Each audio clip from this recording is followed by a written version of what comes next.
সুধী দর্শক শ্রোতা, আসসালামু আলাইকুম। মেজর জিল্লুর রহমান ভয়েসে স্বাগতম। আজ আমরা আলোচনা করব পাকিস্তান বাংলাদেশ সচিব পর্যায়ের সৌহার্দ্যপূর্ণ পরিবেশে বৈঠক শেষ হওয়ার মধ্য দিয়ে পাকিস্তানের পররাষ্ট্র সচিব ঢাকা ত্যাগ করলেন 3 দিন পর। এর মধ্যে আলোচনায় যে বিষয়গুলো আসছে, পরস্পরের স্বার্থ সংশ্লিষ্ট বিষয়ে আলোচনা হয়েছে।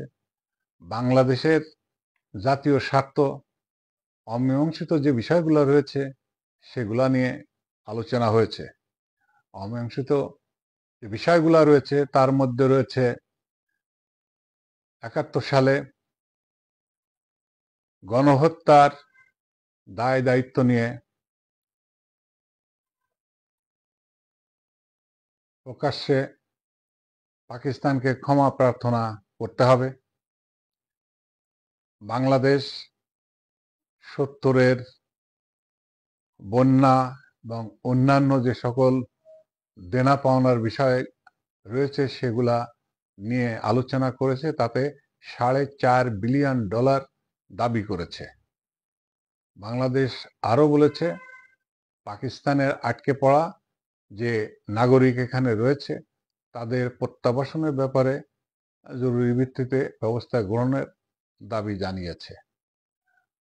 এবং দুই দেশের মধ্যে ঐতিহাসিক সম্পর্ক রয়েছে, সাংস্কৃতিক অনেক ঐতিহ্যের মিল রয়েছে। সেই দিক থেকে সম্পর্ক মজবুত করার জন্য অমীমাংসিত এই বিষয়গুলাকে মীমাংসা করার জন্য আমাদের মাননীয় প্রধান উপদেষ্টা তিনি তাগিদ দিয়েছেন।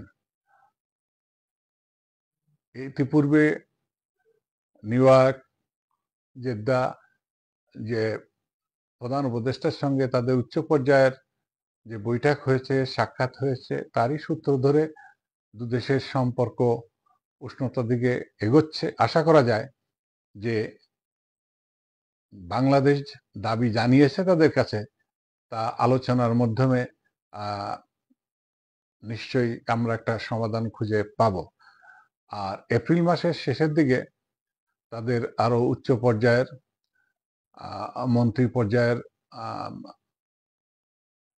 ভিজিট আছে। সেই ভিজিটে নিশ্চয়ই আলোচনার মাধ্যমে এই দাবিগুলা, অমীমাংসিত বিষয়গুলা নিয়ে আলোচনা হবে এবং সেটার সমাধান, যৌক্তিক সমাধানের দিকে এগিয়ে যাওয়া যাবে বলে আশা করি।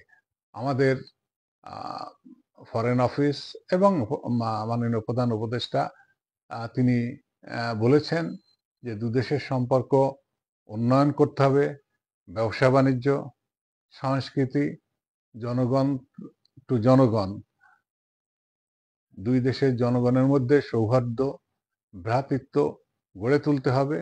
তাছাড়াও তিনি সার্কের সম্পর্কের উপর গুরুত্ব দিয়েছেন, আসিয়ান দেশগুলোর সাথে সম্পর্ক উন্নয়নের জন্য গুরুত্ব দিয়েছেন। আগে যেমন শুধুমাত্র ভারত নির্ভরশীলতা বাংলাদেশ ছিল, এখন বর্তমান সরকার বহুমাত্রিক সম্পর্ক দক্ষিণ এশিয়ার সকল রাষ্ট্রের সঙ্গে স্থাপন করতে চায়। ব্যবসা বাণিজ্য, সংস্কৃতি, ভূ রাজনীতি সব দিক থেকে বিবেচনা করে একটা ভালো সম্পর্ক করতে চায়। এটাই আধুনিক প্রগতিশীল চিন্তা।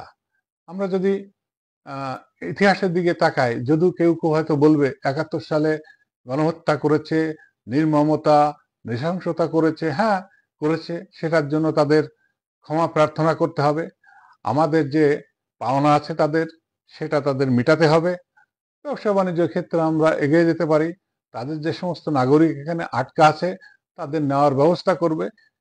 একটা একটা করে আমরা এগোতে পারি। যেমন ভিয়েতনাম মার্কিন যুদ্ধ, প্রায় 10 বছরের উপরে তারা এই যুদ্ধ প্রত্যক্ষ পরোক্ষ ভাবে চালিয়েছে।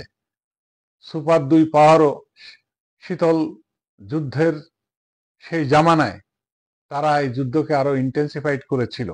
তারপরেও সেই মার্কিন ভিয়েতনাম যুদ্ধ শান্তিপূর্ণ অবসান হয়েছে। আজ মার্কিন কোম্পানি ব্যবসায়ীরা ভিয়েতনামে বিনিয়োগ করছে, তাদের সম্পর্ক উষ্ণতার দিকে নিচ্ছে। মার্কিনের কাছ থেকে ভিয়েতনাম অর্থনৈতিক অনেক সুবিধা নিচ্ছে, বিনিয়োগ সুবিধা নিচ্ছে। তার অর্থ কি? তার অর্থ একদিন যে শত্রু ছিল সে যে আর কোনোদিন বন্ধু হতে পারে না তা নয়। যারা যুদ্ধের নেগোসিয়েশন করে তাদের একটা অমর বাণী রয়েছে, নোবডি ইজ ইউর পার্মানেন্ট ফো, nobody is your permanent friend, the permanent interest is your national interest. সুতরাং জাতির স্বার্থে যখন যে দেশের সাথে যে সম্পর্ক স্থাপন করার দরকার সেটাই আমাদের করা উচিত। আর বর্তমান সরকার সেদিকে এগিয়ে যাচ্ছে। এদিকে ভারতে মুসলমানদের উপরে ভারতের প্রশাসন, পুলিশ, তাদের সম্মুখে নির্যাতন করা হচ্ছে, নিপীড়ন করা হচ্ছে, এমন অভিযোগ স্বয়ং হোয়াইট হাউস থেকে বলা হয়েছে। আর আমাদের দেশের মুসলমানরা উদ্বিগ্ন এ বিষয় নিয়ে। এই বিষয়টি নিয়ে আমাদের সরকার ভারতের সরকারকে মুসলমানদের নিরাপত্তা বিধানের জন্য অনুরোধ জানিয়েছে। সুতরাং সকলের সাথে একটা সুসম্পর্ক বাংলাদেশ রাখতে চায়। বাণিজ্য, বিনিয়োগ, ভৌগোলিক কাঠামো, অবস্থান, রাজনৈতিক সম্পর্ক, সর্বদিক থেকে অর্থনৈতিক সম্পর্ক আমরা রাখতে চাই। শুধুমাত্র একটা দেশ নির্ভরশীল কোনো দেশ চলতে পারে না। বর্তমান বিশ্বের সকল দেশের সাথে সম্পর্ক বজায় রাখতে হবে। পাকিস্তানের সাথে 15 বছর পর এই যে সচিব পর্যায়ের এফওসি ফরেন প্ল্যাটফর্ম অফিসে যে বৈঠক অ্যারেঞ্জ করা হলো, এটা নিয়ে আমার মনে হয় যে ভবিষ্যতে একটা সুফল আসবে। ইতিমধ্যে পাকিস্তানের সাথে বাংলাদেশে জাহাজ চলাচল শুরু করেছে। মোংলা পোর্টে তাদের মাল আসছে করাচি পোর্ট থেকে। বাংলাদেশের সাথে পাকিস্তানের সরাসরি ফ্লাইট চালুর বিবেচনাধীন রয়েছে। সেই ক্ষেত্রে ব্যবসা, বিনিয়োগ বাড়তে পারে, রাজনৈতিক, সামাজিক, ব্যবসায়িক সম্পর্ক আরো মজবুত হবে, জোরদার হবে, এটাই আশা করা যায়।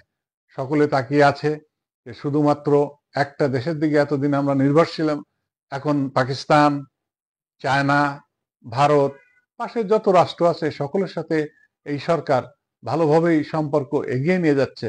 আশা করি সবার সাথে ভারসাম্য রক্ষা করে আমরা একটা সুসম্পর্ক বজায় রেখে উন্নয়নের দিকে এগিয়ে যেতে পারবো।